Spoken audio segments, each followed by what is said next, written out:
Hi friends. हम देख रहे थे टॉपिक मेटलर्जी। आज उस टॉपिक का लास्ट लेक्चर है और इस लेक्चर में हम टॉपिक का last point corrosion of metal इसके बारे में डिस्कस करने वाले हैं। तो आपको पता होगा करोजन क्या है, लेकिन एक्चुअली ऐसा क्यों होता है और उसके क्या प्रिवेंशन मेथड क्या है, ये हम आज देखेंगे। आपने कभी देखा होगा किसी आयरन के आर्टिकल के ऊपर रेडिश ब्राउन के कलर का पाउडरी सब्सटेंस बनता है, हम उसको गंज खाना बोलते हैं। मतलब उसको वो जो आयरन का आर्टिकल है उसके ऊपर पाउडरी सब्सटेंस बनता है, मतलब वो थोड़ा सा डिग्रेड होता है। मतलब करोजन मतलब ऑटो डिग्रेडेशन ऑफ मेटल, अपने आप थोड़ा थोड़ा वो डिग्रेड होता है। ये ऐसा क्यों होता है इसके बारे में हमने डिस्कशन किया था chemical reactions and equation topic, right. वहाँ पे पॉइंट ही था आयरन का करोजन क्यों होता है। वो रेडॉक्स रिएक्शन है, राइट। और सेम ऑब्जेक्ट एक सरफेस पे एज ए कैथोड वर्क करता है और एक सरफेस पे एज ए एनोड वर्क करता है। एक्चुअली ऐसा क्यों होता है और करोजन मतलब जनरली होता क्या है। Means conversion of refining metal into their stable form. Refine किया हुआ मेटल उसके स्टेबल फॉर्म में मतलब कंपाउंड में कन्वर्ट होता है। कौन सा कंपाउंड? ऑक्साइड्स। मेटल के ऑक्साइड बनना, इसको हम करोजन कहते हैं, right. Conversion of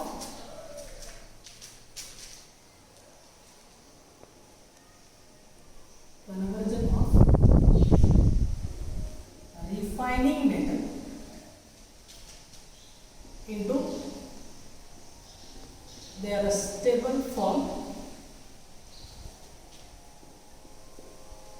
that is their oxides, is called corrosion और ऑटो डिग्रेडेशन ऑफ corrosion। ऐसा क्यों होता है? देखो, कोई भी मेटेलिक ऑब्जेक्ट, आयरन का ऑब्जेक्ट, एटमॉस्फेयर में जो मॉइस्चर होता है और ऑक्सीजन होता है उसमें उसके कांटेक्ट में आने के बाद उसके साथ रिएक्ट करता है और उस सरफेस के ऊपर एक रेडिश ब्राउन कलर का पाउडरी सब्सटेंस का लेयर बनाता है। उसको हम रस्ट कहते हैं और उस प्रोसेस को रस्टिंग ऑफ आयरन कहते हैं। मतलब वो जो रेडिश कलर का लेयर होता है वो आयरन का ऑक्साइड बनता है और जो प्योर आयरन का ऑब्जेक्ट है वो धीरे धीरे डिग्रेड होता है, मतलब वो खराब हो रहा है।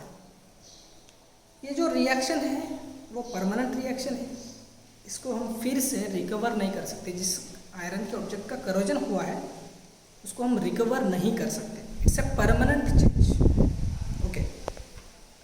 लेकिन हम इसको प्रिवेंट कर सकते हैं, राइट। चल iron when iron comes in contact with air and moisture,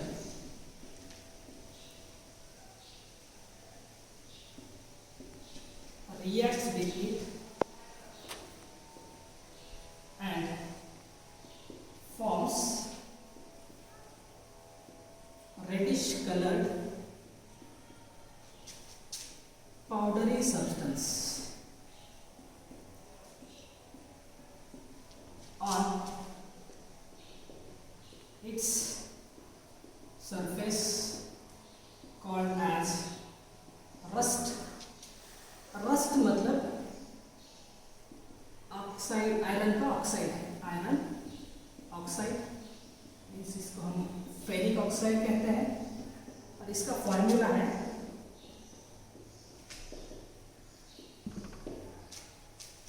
मतलब आयरन का ऑब्जेक्ट एयर और मॉइस्चर के साथ रिएक्ट करता है और रिएक्ट होने के बाद उसके सरफेस के ऊपर एक रेडिश कलर का पाउडरी सब्सटेंस का लेयर बनाता है। उस पाउडरी सब्सटेंस को हम रस्ट कहते हैं। रस्ट मीन्स आयरन का ऑक्साइड है, राइट। मेटल का कन्वर्जन हुआ है उसके कंपाउंड में, वो ऑक्साइड है। उसका फॉर्मूला है Fe2O3.H2O। उसमें कुछ वाटर के मॉलिक्यूल्स भी होते हैं। फेरिक ऑक्साइड ऐसा उसको केमिकल नाम है। अब बोलेंगे सर सिर्फ आयरन का ही करोजन होता है क्या? दूसरे कोई मेटल्स है जिसका करोजन होता है या नहीं है? तो है। आपके घर पे कॉपर के भी वेसल्स होते हैं, हर एक सबके घर के होते हैं। सबके घरों में कॉपर का भी वेसल या फिर कोई बर्तन होता है, उसका भी करोजन होता है। जब कॉपर का आर्टिकल कार्बन डाइऑक्साइड और कार्बोनेट्स के कांटेक्ट में आता है तब उसके ऊपर ग्रीनिश लेयर बनता है। उसको हम पैटिनेशन ऑफ कॉपर कहते हैं। वो ग्रीन कलर का सब्सटेंस मतलब उसका करोजन हुआ है। उसके बाद कोई सिल्वर के ऑब्जेक्ट होते हैं, गहने होते हैं, कभी कभी उसके लेयर ऊपर सरफेस के ऊपर एक ब्लैक कलर का लेयर भी बनता है, तो उसका भी करोजन होता है। सिल्वर का करोजन होता है जब वो हाइड्रोजन सल्फाइड के साथ रिएक्ट करता है। कॉपर का करोजन होता है जब उसका कार्बोनेट बनता है। और आयरन का करोजन होता है जब उसका ऑक्साइड बनता है। उसके बाद एल्यूमिनियम के वायर्स, वो भी ऑक्सीजन के साथ रिएक्ट करने के बाद उसके ऑक्साइड बन जाता है, मतलब उसका भी करोजन होता है। लेकिन आयरन का करोजन कंप्लीट होता है, मतलब एक ऐसा टाइम आता है जब वो पूरा मेटेलिक ऑब्जेक्ट खराब हो जाता है। लेकिन एल्यूमिनियम के बारे में ऐसा नहीं। जब एक बार उसके सरफेस के ऊपर उसका ऑक्साइड बनता है, वही ऑक्साइड का लेयर उसको प्रिवेंट करता है। उसको हम एनोडाइजिंग कहते हैं। एनोडाइजिंग के लिए वही टेक्निक यूज़ करते हैं। उसमें उस मेटल के ऊपर उसका ऑक्साइड का लेयर बनता है और वही ऑक्साइड उसको अंदर जाने से रोकता है, प्रिवेंट करता है। Okay. Copper reacts with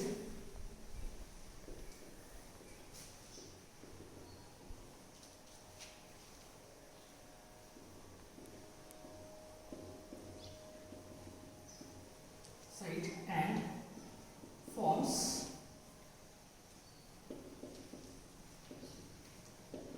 greenish layer on surface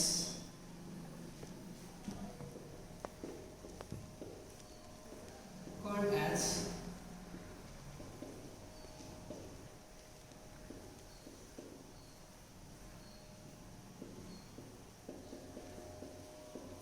उसके बाद सिल्वर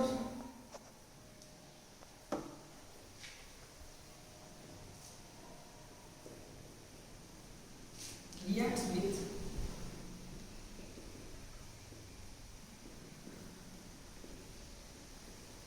hydrogen sulfide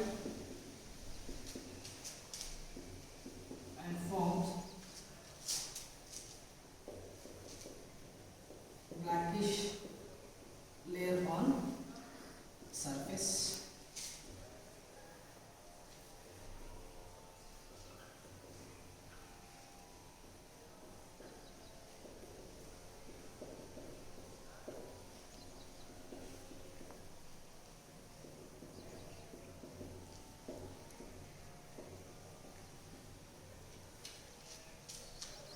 तो ये जो मेटल्स है किसी पर्टिकुलर सब्सटेंस के साथ रिएक्ट करने के बाद उसका कंपाउंड बना रहे और अपने आप थोड़ा थोड़ा डिग्रेड हो रहे हैं। ये परमानेंट रिएक्शन है। करोजन हुआ है मतलब मेटल लॉस हो रहा है। लॉस हुआ मेटल हम रिकवर नहीं कर सकते, लेकिन इसको प्रिवेंट कर सकते हैं। तो प्रिवेंट करने के क्या मेथड्स हैं? आपने देखा होगा कभी जब कोई नया आयरन का ऑब्जेक्ट हम आर्टिकल घर पे लाते हैं या फिर कहीं भी यूज़ करते हैं तो उसको बाहर से पेंट करते हैं। क्यों करते हैं? तो वो डायरेक्टली एयर और मॉइस्चर के कांटेक्ट में नहीं आना चाहिए, तो इसीलिए उसका कांटेक्ट ब्रेक करने के लिए हम उसके ऊपर पेंट लगाते हैं। ये प्रिवेंशन मेथड का ही एक भाग है। तो ऐसे अलग अलग 4-5 मेथड है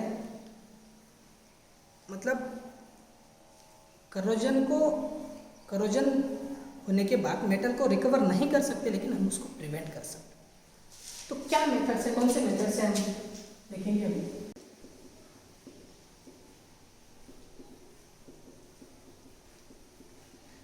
prevention methods. Number 1, galvanisation.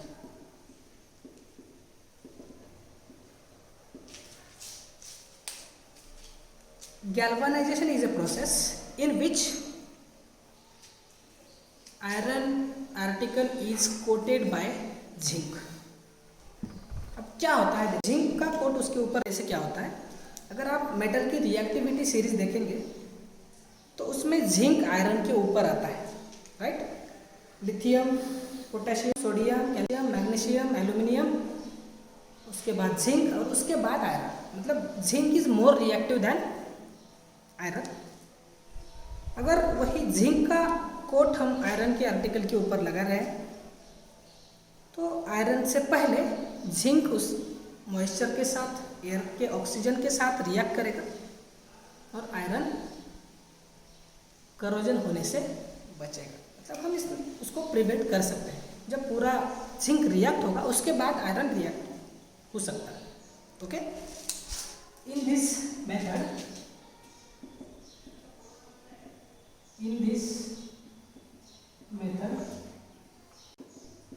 zinc is coated on iron particles. क्यों? Zinc is more reactive than iron. Okay, उसके बाद नेक्स्ट है टिनिंग।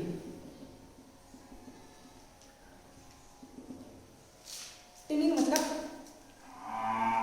कॉपर का करोजन होने के बाद उसमें उसके ऊपर एक ग्रीनिश लेयर आता है और वो लेयर पॉइजनस होता है।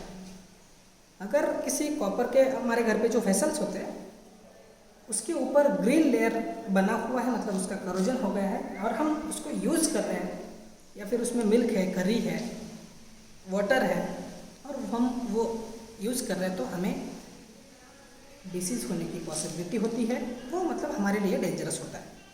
इसको प्रिवेंट करने के लिए उस कॉपर के वेसल्स को टिन के कोट देते हैं।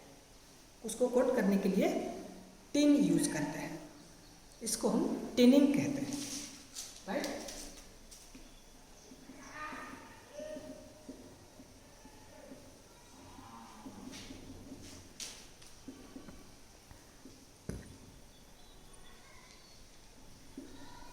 कोटेड बाय टिन, इसलिए हम उसको टिनिंग कहता है। नेक्स्ट है एनोडाइजिंग।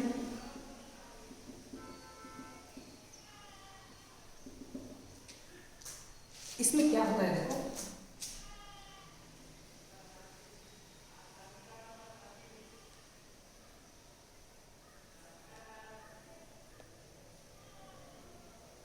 जिस मेटल को हमें प्रिवेंट करना है करोजन होने से, उसको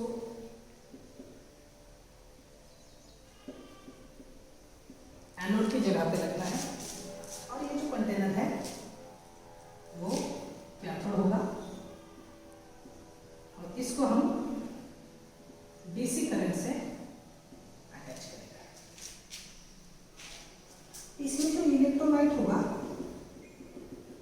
हम वाटर भी ले सकते हैं। आपको पता है एनोड के ऊपर पॉजिटिव चार्ज होता है, कैथोड के ऊपर नेगेटिव चार्ज होता है। कैथोड पर रिडक्शन रिएक्शन होती है, एनोड पर ऑक्सीडेशन रिएक्शन होती है। अब समझो इसमें वाटर है तो क्या होगा, H+ और O-।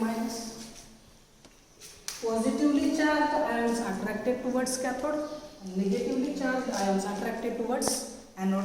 मतलब इसमें जो भी ऑक्सीजन है वो अट्रैक्ट होगा इस एनोड की तरफ और उसके ऊपर डिपॉजिट होगा और उसके ऊपर एक लेयर बन जाएगा ऑक्साइड का। इसको हम एनोडाइजिंग कहते हैं, राइट। नेक्स्ट मेथड है इलेक्ट्रोप्लेटिंग।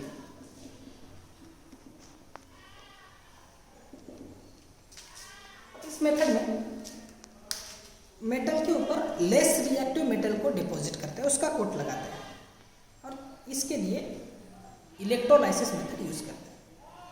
मतलब क्या होता है, देखो एक सेल होती है, इलेक्ट्रोलाइटिक सेल है,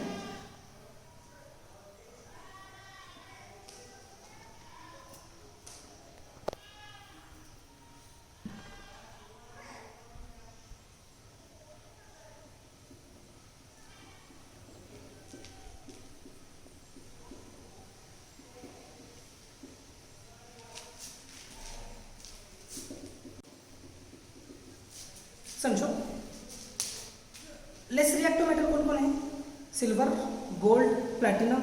ऐसे मेटल का अगर हम उस मेटल के ऊपर कोट लगा देंगे तो वो जनरली रिएक्ट नहीं करते, मतलब उस मेटल को करोजन होने से हम प्रिवेंट कर सकते हैं। तो इसके लिए हम सिल्वर यूज कर रहे हैं एज ए एनोड। जिस मेटल को हमें करोजन होने से प्रिवेंट करना है उसको हम यहाँ पे एज ए कैथोड यूज करेंगे। उसमें एक इलेक्ट्रोलाइट होगा कौन सा भी, जब स्विच ऑन होगा, आपको पता है कैथोड के ऊपर रिडक्शन होता है, एनोड के ऊपर ऑक्सीडेशन। ऑक्सीडेशन मतलब लॉस ऑफ इलेक्ट्रॉन। यहाँ पे जो सिल्वर है या फिर गोल्ड होगा वो क्या करेगा, इलेक्ट्रॉन लॉस करेगा और वो सॉल्यूशन में एंटर करेगा, राइट। एनोड के ऊपर रिएक्शन क्या होगी, ऑक्सीडेशन। अब यहाँ पे सिल्वर है तो क्या करेगा, वो सिल्वर प्लस 1 इलेक्ट्रॉन, वो इलेक्ट्रॉन यहाँ पे लॉस करेगा और वो सॉल्यूशन में एंटर करेगा। इसके ऊपर कौन सा चार्ज है, पॉजिटिव चार्ज। कैथोड के ऊपर नेगेटिव चार्ज होता है, वो इस नेगेटिवली चार्ज कैथोड की तरफ अट्रैक्ट होगा और वहाँ पे डिपॉजिट हो जाएगा। मतलब कैथोड के ऊपर रिएक्शन कौन सी होती है, reduction, Ag plus 1 electron silver, और उस मेटल का यहाँ पे कोट बनता है और उस मेटल को हम करोजन होने से प्रिवेंट कर सकते हैं। और एक लास्ट मेथड है alloy formation.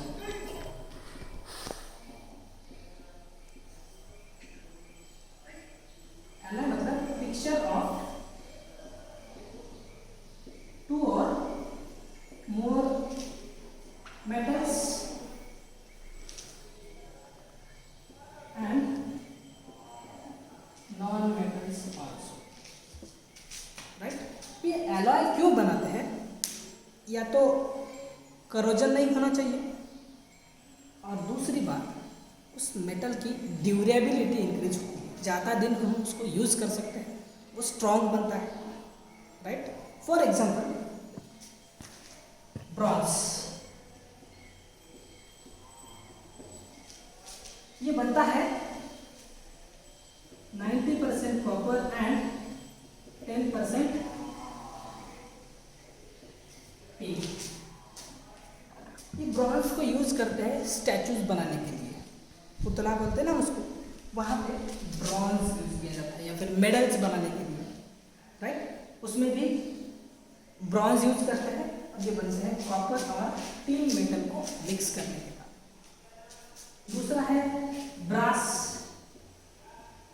it is also alloy of copper and it is made up of mixture of copper and zinc। उसके बाद ब्रास मतलब पीतल, राइट। इट्स ए एलॉय, उसका करोजन नहीं होता है, राइट। कॉपर है तो उसका हो सकता है, ग्रीनिश लेयर बनता है, लेकिन इसका करोजन होने के बहुत कम चांसेस रहते हैं। उसके बाद स्टेनलेस स्टील। स्टेनलेस स्टील में क्या यूज करते हैं, iron, chromium, carbon, nickel etcetera, right. Stainless steel उसका भी करोजन नहीं होता है। जो हमारे घर पे पूरे ग्लास प्लेट्स, राइट, वो ग्लास, वो जो होते हैं, स्पून होता है, वो पूरे स्टेनलेस स्टील से बने हुए। उसमें क्या क्या है, आयरन है, क्रोमियम है, कार्बन है, राइट। ये सब मिक्स करने के बाद उसका करोजन तो नहीं होता है और वो स्ट्रॉन्ग भी बनता है। इस प्रकार हम किसी भी मेटल का करोजन होने से उसको बचा सकते हैं, मतलब प्रिवेंट कर सकते हैं। यहाँ पे हमारा टॉपिक खत्म होता है। कुछ प्रॉब्लम्स वगैरह है तो आप मुझे टेक्स्ट करके पूछ सकते हैं।